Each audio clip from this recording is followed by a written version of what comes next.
As we get closer to wrapping up USC's 2026 recruiting class, it's beginning to look like Jonas Williams might be the only quarterback USC brings in with this class. And that's not a bad thing. I'm going to tell you why.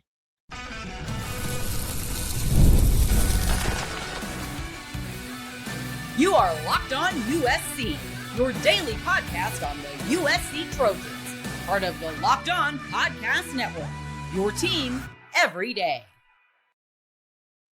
Fight on, everyone. I'm your host, Mark Hulkin, and thanks for making Locked On USC part of the Locked On Network your first listen every day. Whether you are watching this show on YouTube, wherever you want to download this podcast, I tell it to you all the time. I'm going to remind you again, the show is always free. The show is always going to appreciate your support. Bringing in two number one alpha type quarterbacks in the same recruiting class, that was a pipe dream, right? We can agree on that. Those days are long gone. I mean, we're living in a world of revenue sharing and NIL. The room's not big enough for everybody, I guess is the best way to put it. Early in the week, on Locked On USC, I talked about USC's last remaining spots that they have available in this recruiting cycle. Clip Notes version, one's Talanoa Ely and what looks like Booby Feaster, the wide receiver from Louisiana. Once they take spots number 29 and 30, I said moving forward, we're going to talk about the guys that USC was going to kind of shore up the class with. And then on Thursday, Ryder Lyons was part of that 5 remaining spots. But then on Thursday, one day before USC starts hosting more official visitors, we'll talk about those here in just a minute, elite quarterback prospect and Walker Lyons' younger brother, Ryder, he put out a message on social media. He said, quote, "It's time to make a decision." And the finalists for his services, USC, Oregon, Ohio State, Brigham Young, Michigan, Ole Miss, and yes, the hometown favorite, long shot, Sacramento State. Remember, he plays at Folsom High School, Sacramento. He actually took a visit. I wouldn't be shocked if he did that.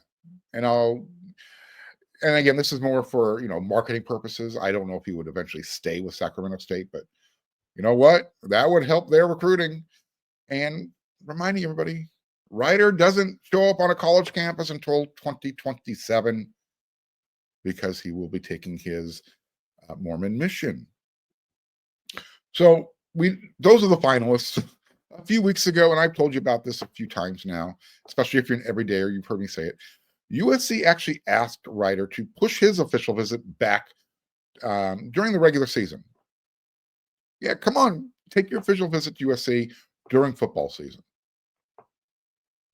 And the reason why is Lincoln Riley's like, hey, I already got a guy in the fold. Jonas Williams, elite quarterback from Illinois. Well, he's in the class, and he looks like he's all in. And then you got the 2027 prospect, Peyton Houston, from Louisiana. Well, he's been cozying up with Lincoln Riley, as well as his good friend Jakeem Stewart. So Ryder, he said on his social media post, he's ready to make his decision at the end of June. Now, he's been to USC multiple times. I don't know how much more an official visit would seal the deal, close the deal, so to speak, but I don't think it was necessary. But if Ryder's making his decision in June, maybe he's sending a message to USC, or maybe USC's already sent a message to him when they asked him to kind of push that official visit back. Again, I want to remind everybody, USC's quarterback situation, their room, it's in a strong position, right? They're not looking to beg anybody. You already have Husan Longstreet in the locker room, class of 2025. He's the next in line. Then you got Jonas Williams, committed, class of 2026. And yes, as much as you want Ryder Lyons, I mean, he's uber talented. He's from California. He's not going to be available until 2027 at the soonest. And he then will have been away from football for a year. So depending on how quickly he can, kind of get up to speed, you might not even see him on the football field until 2028. Peyton Houston He's the cream of the crop in that 2027 cycle. He's considered like the best, one of the top 5 quarterbacks. And I know those things get shifted around all the time, but he's the cream of the crop. He's up there. So in other words, USC has nothing to worry about if Ryder decides he wants to choose another school. In fact, I'd go as far as saying that USC has probably moved on from Ryder. They like Jonas Williams. They might even like him a little bit more. This is my own speculation. I have not heard anything from USC or anybody associated with USC. Well, again, the reason I'm feeling this way is Jonas Williams is going to be back on campus this weekend. USC is hosting more official visitors. Jonas was at USC last week for his official visit. So he's kind of back again to show everybody, hey, look, I'm all in. And I'm your 2026 quarterback. Here's some of the other guys who are going to be on their official visits. I said I'd let you know who they were. So you got Jonas Williams, Tron Baker,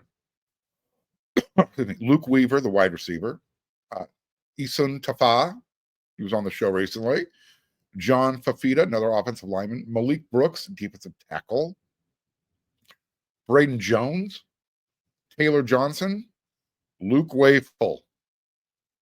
Out of those names, every single one of them is committed to USC already, except for Luke. That's what these guys are coming for. To help Luke out. Say, hey, you want to be a Trojan too, don't you? Something everybody should be aware of, Luke's brother just recently transferred to Penn State. And Penn State might be the team to beat. That's all I'm going to say. But yeah, USC, they want him, and they're going to do their best to get him this weekend. And then Booby Feaster, who was on his official visit last week. Guess what? It's looking like USC might be in the lead for his services. USC might get his commitment. That's why I said spots number 29, Talanoa Ely. Spot number 30 could be Ethan Booby Feasters. This is why some feel USC might have taken the lead in his recruitment. Quote, with USC, they will have a great quarterback throwing the receivers the ball. And with Lincoln Riley as the head coach, I love the coaching staff. I love the city. I love everything around the city. I love LA, and it's a great place to be in. And Coach Dennis Simmons, that's my guy. I talk to Lincoln Riley and Coach Simmons every single day. He continued. I got a little source I talk to a lot. Jakeem Stewart. So that's my guy. He's from Louisiana. So he's just like me. I talk to him a good amount. He's like family, and he's a top recruiter. End quote. So just to kind of tie a bow on the topic, Jonas Williams in 2026. Peyton Houston in 2027. You should probably understand, if I haven't told you this before, now you're going to know. The more you know. Booby was originally class of 2027. He's from Louisiana. So is Peyton Houston. They're really tight. They're really good friends. Some say they want to play college ball together. Yes, who's in town? They're all going to be around, hanging out. Could be a really big weekend for USC. And you know what? What happens if Peyton Houston wants to commit? What happens if he commits before Ryder Lyons makes his decision? You see where I'm going with this? Reading the tea leaves, following the breadcrumbs. I don't know what's going to happen. I don't know what the timeline is going to be. But USC is in a really good position when it comes to their quarterback room. Whether, like I said, you've got Jaden Mayava, who's the quarterback this year. Assuming he's around next year or he goes off the NFL, you've got Husan Longstreet. You're bringing in Jonas Williams. If you need another quarterback, hey, transfer portal's there. Tell you got Sam Heward. And then 2027, looks like you might get Peyton Houston. And you never know. Ryder Lyons might surprise everybody and say, yeah, I'm coming to USC too. Wouldn't that be something? Rich people problems. So there you go. There's your quarterback chatter. But yeah, some interesting developments, especially, Ryder saying he's ready to make a decision by the end of the month. And we know he's not taking an official visit to USC during the month of June. That could change. We could use the F word, which we know everything's fluid. And the way things are flowing right now, if we're going to use the F word, it looks like things are flowing more towards Jonas Williams in 2026, Peyton Houston in 2027. All right, got a couple more segments to go. We know the end of the show, I'm going to have my Friday rant. But in the next segment, who's going to be the face of the program on defense? Let's talk about that in the next segment.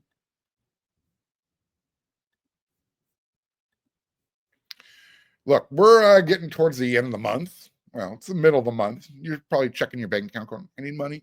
It's the summertime. Of course you're looking for money. Well, you're dining out, you're shopping online, you're entertaining, whatever. Sometimes you lose track of how much money you have. That's where Monarch Money comes in. It's like having your own personal chief financial officer. It's going to give you full visibility, total control over your finances. Monarch Money isn't just a budgeting app. It's a complete financial command center. You can track all of your accounts, all of your investments. It'll track all of your spending, and you can do it all in one place. So now you can stop just managing your money, start building up some wealth. And you're going to love the all-inclusive one convenience of this application. Instead of judging multiple apps, you can use Monarch Money to check your finances, track that spending, start planning some long-term goals. Take control of your finances with Monarch Money. Use code LOCKEDONCollege at monarchmoney.com, and you're going to get 50% off your first year. That's monarchmoney.com, code LOCKEDONCollege for half off your first year.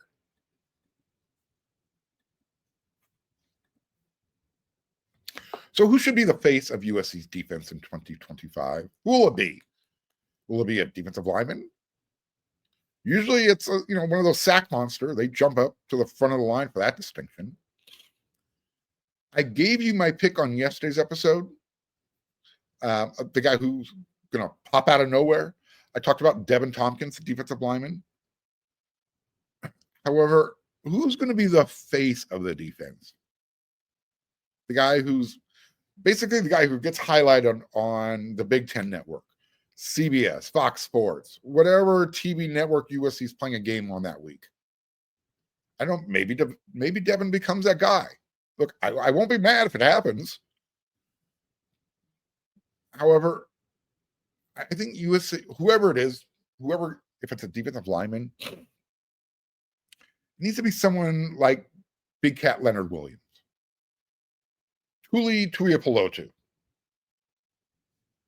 Look, can you believe this is really weird, but despite as bad as Alex Grinch's defensive scheme was, it was terrible.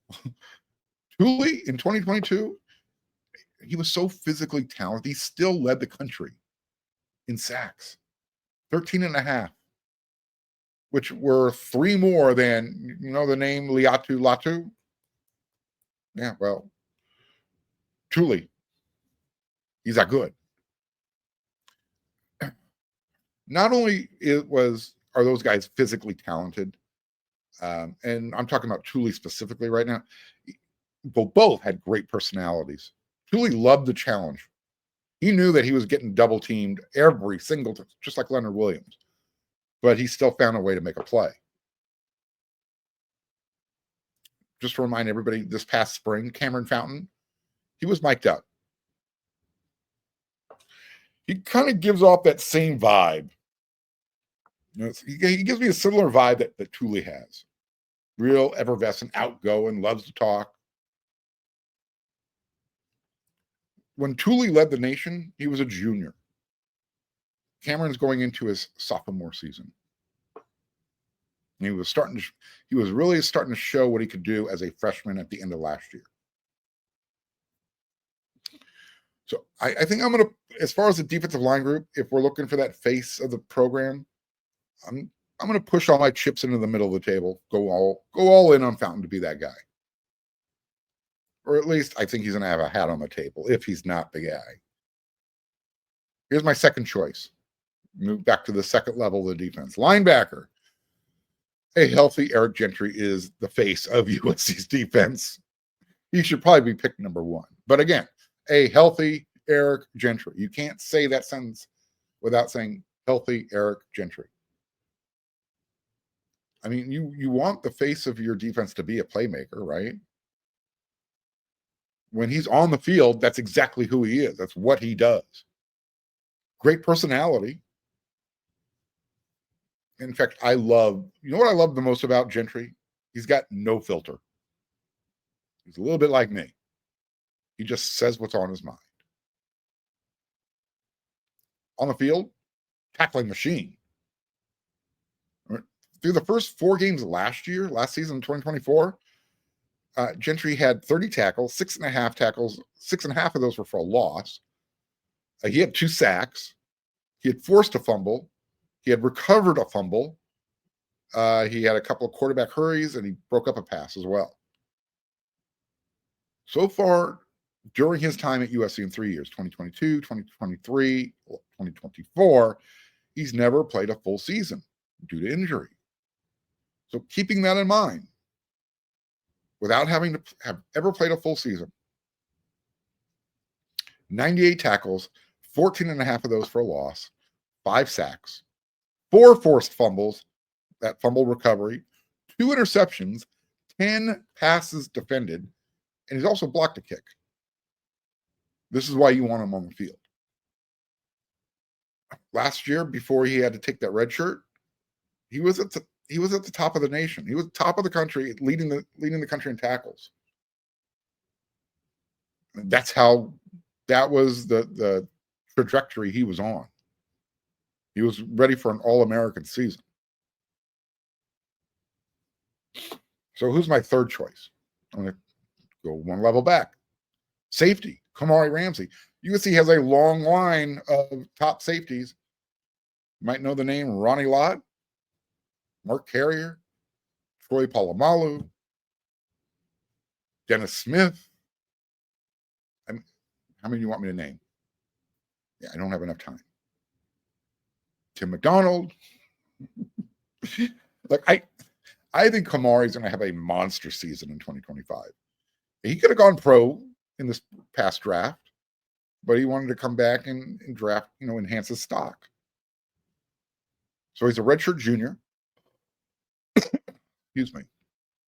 I think if he continues to develop with Doug Belk and Danton Lynn, he's got day 1, day 2 draft potential. He's that good. So last year, as a Trojan, Ramsey had 60 tackles. 5.5 of those were for a loss. He had 2 sacks. Yep. He had 5 pass breakups, 2 forced fumbles. He had an interception. He also had a quarterback hurry. And he started 11 games. He was hurt. I think he missed a game. I don't know how much time he missed, but he started 11 games, whatever the case might be. And because of his production, he was able to earn all Big Ten honorable mention. So yeah, next step, all Big Ten, second team, first team. Why not? Remember how he opened the year last year against LSU? Remember that great comeback win? Well, against LSU, he was named the Lot Impact Player of the Week. 9 tackles. So he'll stick his nose in there. I'm kind of excited. Kamari and DJ Harvey, the transfer from San Jose State, they call themselves brothers. I mean, they're really, really close. I'm kind of excited to watch those two play together in the secondary. So there you go. I got Cameron Fountain, Eric Gentry, Kamari Ramsey. Maybe you got a 3-headed monster to be the face of the program, at least on that side of the ball. But one of them has to rise above, be the face. By the way, both Eric Gentry, Kamari Ramsey, they are on the 42-man Ronnie Lott Impact watch list. So, hey, you want those guys to be the face of your program. By the way, Impact stands for integrity, maturity, performance, academics, community, and tenacity. That's Ronnie Lott. And those three players that I named, Cameron Fountain, Eric Gentry, Kamari Ramsey, they all encompass those qualities. All three of them. All three of them. So the Lott Trophy, again, 42-man impact watch list. They select 16 defensive linemen. You get 13 linebackers, 13 defensive backs. USC's filling up at least two spots. So who do you have as the face of the program on defense? I mean, some other names that pop in. You get Anthony Lucas, Braylon Shelby. I mentioned Devin Tompkins. At some point, Thanos, Jakeem Stewart, he's going to take over the college football realm. I don't think that's going to happen in 2025, but you never know. I mean, Marvel, those movies, they always have some strange twist built in. Where you're thinking, all right, we know where this is going. Then all of a sudden, whoa, where did that come from? That could be Jakeem Stewart in 2025. But it'll take some time for him to introduce himself. Remember, he's supposed to be playing high school football this year. He reclassified. He's in early. But he's a dude. He already looks like one of those first guys off the bus. And, oh, by the way, his offseason workouts, you know who he's hanging out with? Aaron Donald. Aaron Donald's putting him through that routine, what it takes. In fact, I think Jakeem said he could not straighten his arms for a week. He worked out with Aaron Donald for a week. He's like, yep. He had those arms where you couldn't straighten them out. Muscles were so tight. He's going to be just fine. All right, one more segment to go. I got my Friday rant. Where did respect go? Where did it go? We'll talk about that next.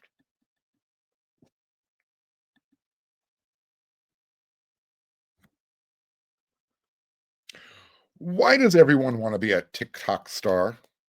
I mean, everyone is looking for their 15 minutes of fame.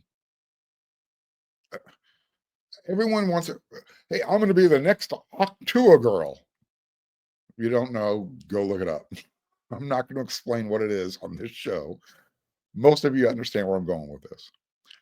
But the whole live stream trolling fad, in my opinion, it's lame, stupid. And it's getting out of control to the point where someone's going to get hurt really bad. I know some people have. But I mean, someone's going to get destroyed. Anyways, sometimes I get these visions in my head thinking, Mark, do you want to be that person to do it? Because I'll tell you, I don't even have the TikTok app on my phone. I don't. But I see enough of it on social media. It gives me a pretty good idea of what's going on out there. You know, who are some of the people who are trying to become famous, make a name for themselves, earn a living being, I can't say the word I want to say. Being a Delta Bravo. There you go. Now you know what I'm talking about. Anyways, the Jack Dohertys of the world, those type of people who need to hire a bodyguard so he doesn't get his butt kicked, curb stomped, chain snatched, which by the way happened, sucker punched, kneecapped. Look, I can handle my own business in public. And I am nowhere close to being as famous as Coach Ed Orgeron. But there was some dude on the street who thought he was going to be funny, get some clout. Saw Coach O walking up the street without a shirt on. I guess they were at the beach. He's lucky Coach Orgeron did not go full Coach O and drag him up and down the street. When Coach O puts the voice on and he gets angry, I've seen him in action. You don't want to be within 100 yards. You want to have a good head start. So I get some Alabama fan caught his 5 minutes of fame. You saw Coach O approaching, and once Coach O got close, the dipstick said, "Roll Tide." Coach O was like, he kept walking like, come again. And then he went back to the guy and he started to kind of read him the riot act a little bit. And then he said, would you ever, you're Roll Tide, you're obviously an Alabama fan. Would you ever walk up to Coach Saban and say, go Tigers? I'm trying to make a point. Show a little respect.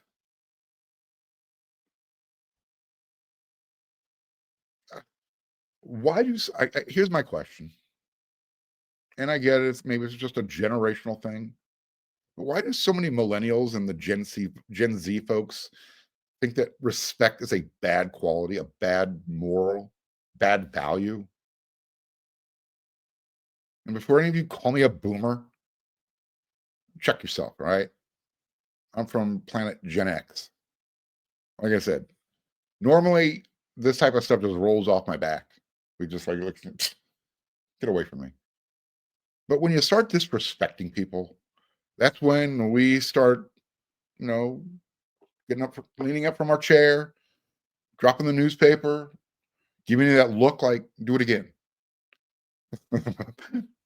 That was the look. That when I was growing up as a kid, I knew I was under my dad's skin. Every day he would come home from work, sit in his favorite lazy boy chair, hold up the newspaper and read it.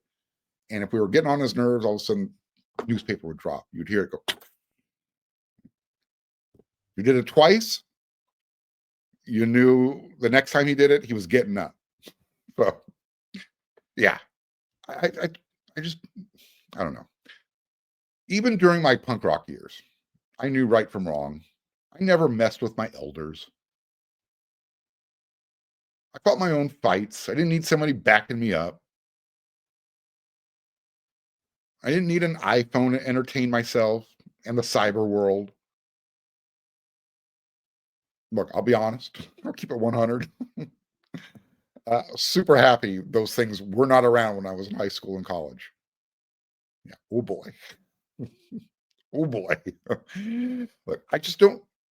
When I was going through that age, high school, college, late 20s, early 30s, I just don't remember my generation trying to get over on others for clout. You can disagree. Give me some examples.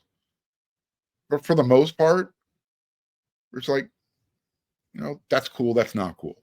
That's who that was our generation. Don't mess with us. We won't mess with you. Today's generation is like, we're going to mess with you to see how far we can push you. And I don't get that. It's almost like you want to get hurt. And one of these days, you're going to walk up to the wrong person. It's happening. I mean, do you really remember everything that happens on the internet stays on the internet? I mean, imagine Huck to a girl having to explain to her child someday, if she ever has one.